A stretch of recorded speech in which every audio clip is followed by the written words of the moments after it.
السلام علیکم دوستو، آج کی کہانی کا نام ہے تنہائی کا حل۔ یورپ کے قیام کے زمانے کی بات ہے۔ میں لندن میں اپنی سہیلی کے پاس ٹھہری ہوئی تھی۔ ایک روز مجھ سے کہنے لگی کہ آؤ تمہیں جنگل کی سیر کرواتی ہوں۔ جنگل میں نہ بابا، مجھے وہاں جاتے ہوئے ڈر لگتا ہے۔ ڈرنے کی بات تھوڑی ہے، میں تمہیں اپنی آنٹی سے ملواؤں گی۔ آنٹی؟ میں نے حیرت سے پوچھا۔ ہاں، وہ جنگل میں رہتی ہیں۔ تو کیا وہ اکیلی جنگل میں رہتی ہیں؟ کچھ لوگ اور بھی ہیں مگر وہاں بہت کم گھر ہیں۔ اچھا، میں بے دلی سے اس کے ساتھ اپنی سہیلی کی آنٹی گریس سے ملنے کے لیے چلی گئی تھی۔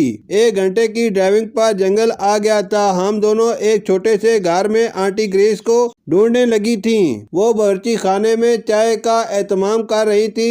شاید انہیں ہماری آمد کی اطلاع مل چکی تھی۔ وہ خوشی خوشی باورچی خانے سے نکل کر ہم دونوں سے ملیں۔ آنٹی گریس، یہ میری دوست پاکستان سے آئی ہیں۔ ویلکم مائی ڈارلنگ، انہوں نے میرا منہ چومتے ہوئے کہا۔ ہم دونوں اس وقت لیونگ روم میں بیٹھی تھی۔ آنٹی گریس چائے بنا کر لے آئی تھی، ساتھ چاکلیٹ اور بسکٹ بھی تھے۔ چائے پیتے ہوئے میں نے سارے گھر کا جائزہ لینا شروع کر دیا تھا۔ سنسان گھر، اور وہ بھی اس گھنے جنگل میں 3-4 گھروں میں سے ایک تھا۔ کچھ فاصلے پر 3-4 گھر اور بھی تھے۔ اکثر شکاری وہاں آ کر ٹھہرتے تھے۔ ان گھروں میں سوائے چوکیدار کے اور کوئی نہیں رہتا تھا، مگر یہ بوڑھی خاتون اتنی بہادر تھی کہ وہ اکیلی اس گھر میں رہ رہی تھی۔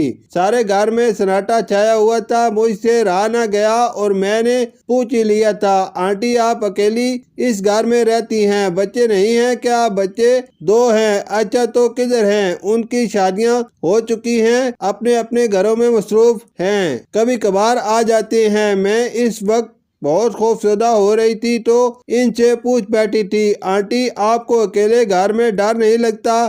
میرا مطلب یہ ہے کہ شہر میں گھر ہوتا تو اکیلے رہنے میں کوئی کباہٹ نہیں تھی، مگر یوں اکیلے رہنا تو بہت ہی مشکل ہے۔ میں اکیلی تو نہیں رہتی ہوں، بہت سے لوگ میرے ساتھ رہتے ہیں۔ چائے پینے کے بعد وہ ہمیں برآمدے میں لے گئی تھی، کمرے سے ایک سیٹی اٹھا لائی تھی اور سیٹی کو بجانا شروع کر دیا تھا۔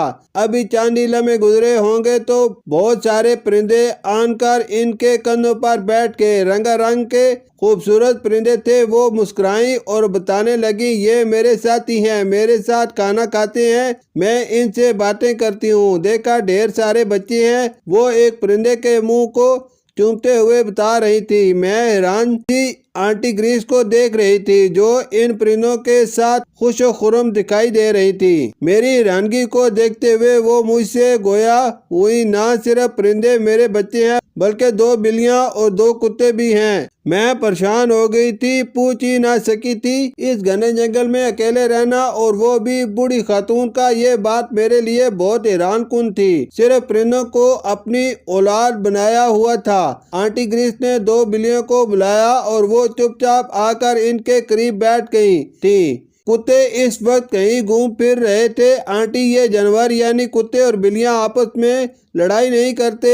میری بات کا جواب دیتے ہوئے بتانے لگی، پہلے تو ان کی لڑائی ہوتی تھی، مگر میں نے ان کی تربیت کرنے میں بڑی محنت صرف کی ہے۔ اب اتنے مہذب اور منظم ہو گئے ہیں کہ جو ہی لڑنے کی کوشش کرتے ہیں تو میرا اشارہ پاتے ہی خاموشی سے اپنی اپنی جگہوں پر بیٹھ جاتے ہیں۔ مجھے تو رہ رہ کر خیال آ رہا تھا کہ ایک انسان کی تربیت میں خاصا وقت درکار ہوتا ہے، مگر اس نے جانوروں اور پرندوں کی تربیت کی ہوئی تھی۔ اس بہادر خاتون نے اپنی تنہائی کا حل ڈھونڈ لیا تھا۔ وہ پرندوں، بلیوں اور کتوں کے ساتھ بہت خوش تھی، اور ایک ہم جو انسانوں کے ساتھ خوش نہیں رہ سکتے۔ میں واپس آتے ہوئے سوچ رہی تھی کہ اس دنیا میں طرح طرح کے لوگ بستے ہیں، ایک خدا ہی ہے جو انسانوں کو جینے کا موقع دیتا ہے۔ شکریہ۔